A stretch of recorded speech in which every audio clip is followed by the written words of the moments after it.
What's up everyone, it's Area of Effect and welcome to ESO Academy, where I teach you how to not suck. Are you tired of being killed and bagged by the golden out meta chasers who have so much more money than you? And probably more friends as well? Do you not have luminous ink so you can't scribe your favorite skills? Are you still drinking stupid basic health potions with only help because you can't afford the tripods and you don't have the mats to make them yourself or sell them for big bucks? So basically you spend your entire Elder Scrolls existence running around Tamriel in blue gear, broke as... Well, if so, then boy do I have the video for you. In this video, I'm going to reveal my favorite farming spot and a spot that's changed my game. And I shouldn't be doing this because now all you guys are going to be there taking my crap. But oh well, here we go. Let's jump in. First, let's talk about what we're after here. So Lorcan's Tears, obviously used to make a potion. Bugloss is one of the ingredients. Columbine is one of the ingredients, which is very expensive. And either Dragon Thorn, which will give you a tripod, health, magicka, and stamina with all three major buffs for the recoveries, or you could swap out the Dragon Thorn for Mountain Flower, which you see I have an abundance of. And I don't farm very often, but when I do, I want it to matter. So that's what we're going to cover in this video. But first, look at these health potions. They're not all alike. They may say Essence of Health, but you got to be careful and read. They can look red and have the same title, but have different stats. So in the guild stores, I'm in Wayrest right now, the Dragonborn Warriors. Look at the price per pop, or a pop, 215 for a stack of 200. Did you see the price of the entire stack? And that's at 215 each. So I'm just going through stores here. Now there's a regular health potion, just health, nothing else. It deserves to be cheap. They listed it correctly. But you got to watch. Sometimes the people will put a regular health pot in the mixture of these expensive ones. Look at that one. 381 or 383, 250. We're getting up there. I mean, so 215 from Dragonborn Warriors was a pretty good price. Okay. Now look at this one, 300 a pop. So, I mean, this is big money. It's expensive to buy them. I'm going to show the individual prices as well of the ingredients like the Bugloss and the Columbine. But another 240. Now check this out.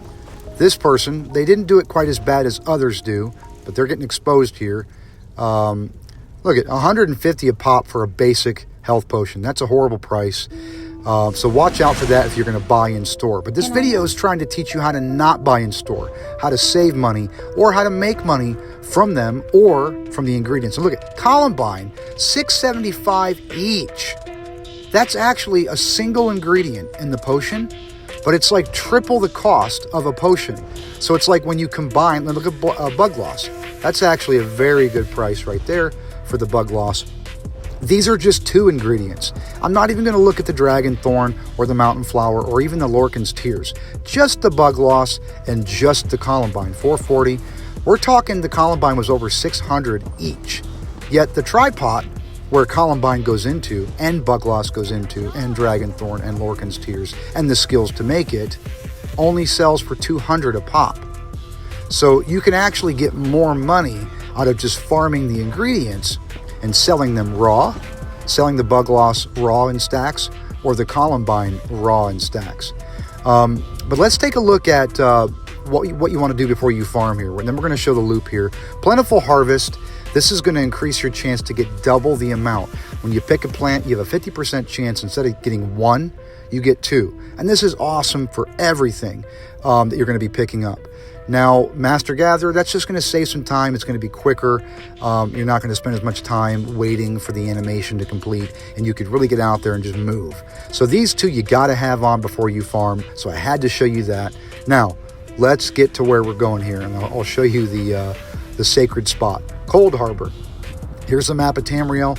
Coldharbour's up here. Let's zoom into the Hollow City Way Shrine, and there's a circle around the town of Coldharbour. And that's what I'm going to run and show you guys here as quick as I can. And I'm not going to stop and pick things up because that way it's for video time's sake, and that way you could see what it is and kind of lock it in your memory easier.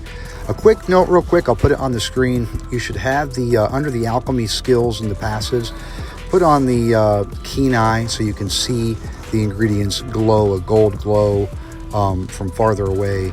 I know where they're at even without it, but it helps to see what's there and what's not, because there are other people sometimes running through here picking stuff up. And that's something also important to note, that all these spots I'm going to show you, okay, have alchemy reagents growing, but they might not be there on this specific run that I make on this circle. And if they're not, like this one right here, I will do a circle on the horse, or I'll shoot it with my staff. There's usually one right here. And remember, we're looking for primarily Bugloss, Columbine, and we'll take some mountain flower and some dragon thorn as well. Right there's one. Right here's usually one. There's one here. It's Columbine. I'll probably stop and get that. There's one back here in this cubby, and I'm going to keep going. But yeah, let me hop off and get this. Can't pass it up. Look, I got 2 out of that one instead of 1. I would have gotten 1. Now here's that detour. I'll show you on the map.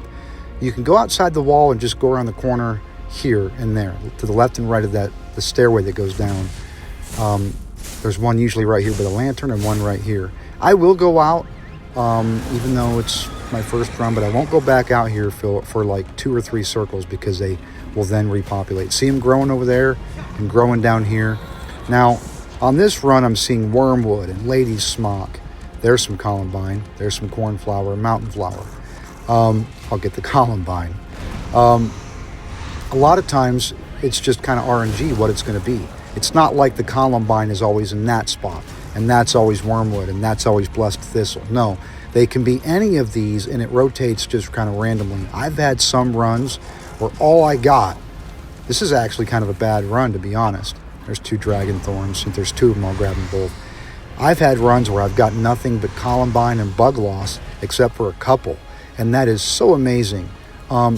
Little tip and trick, if you see a bunch of other people running around doing this circle, which might happen more now that I'm putting this video out, but hey, maybe not. Maybe this video won't be very popular and the secret still remains. But anyhow, there's one usually right here. If there's a lot of people running around and you're noticing these spots are all gone, then it might be better to come back another time. There's usually one here, and also behind the wagon I just passed. There's one there.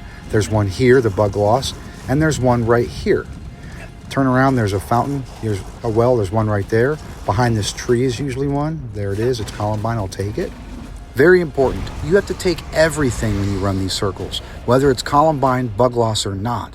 That way, when it comes back the next time, it has a chance to be something better. If you don't, they'll always stay the same. Jump down, there's usually 3, or it could be 4 on this little open hallway, columbine. But I'm picking these up much faster because I've got the passive I showed you earlier that allows me to spend less time yielding the node. Columbine again. There's usually one right here. Oh, there's a spider. Go over the bush here, go across the way. There's usually 4 over here, 2 on the right and 2 on the left. Those are not here right now. There's one right here. It's not here right now. There's one right here, cornflower. Under this sign, it's kind of hard to see. It's in the foot of that sign. There's one right here. One right there. I already showed that. One at the bottom of these steps, okay? Right here, it's not there. One at the opening of this cubby. Now, always go back here to this house. There's 3 of them. 2 on this side, 1 there, and 1 there, and 1 right there. So because a lot of these aren't here right now, I'm feeling like somebody came through just before me. And actually, one just started to show up as I left. I saw it in the corner of my eye. 1 by that well, 2 right here. Wow, I'm hitting all these innocent bugs. 1 right here, it's a Bugloss, I'll take it. Then we're almost back to the way shrine to complete our circle. The way shrine's just ahead. Now go behind these carts by the guild stores. There's 1 right here. I'll take it. Mountain flower makes a tripod. And then 1 right here, which is not there. When you get back to the way shrine, there's usually 1 right by this torch. Now there is water hyacinth and nernroot. They will grow by the water, and those don't ever have a chance to turn into columbine or Bugloss. They stay like water plants. But here's another just little example. I went backwards on the circle, which I don't typically do, but I grabbed a columbine. Okay, then here's another columbine. And then in this other spot, there's another columbine. Something I might add, you can also get, it's a great way to get luminous ink, and you can get 2 luminous ink from a grab rather than 1 with that double grab passive going on. There's also a couple of really good leads for furniture that you can get out of this. So it's definitely worth your while to get these mats. Look, Bugloss right there, Bugloss right here, Columbine right here. So this is a good run, and these are in the spots that they weren't before. So as you can see, just keep running around, do the loop. By the time you come back around to the center or the beginning of the circle, a lot of these will be back. Well, that's going to wrap up this video. I hope it helps you obtain the slightest sense of significance as you run around Tamriel with heavier pockets full of coin or plants, the right kind of plants. Wait, what are we talking about here? Anyway, thanks for watching, guys. Area of Effect, signing out.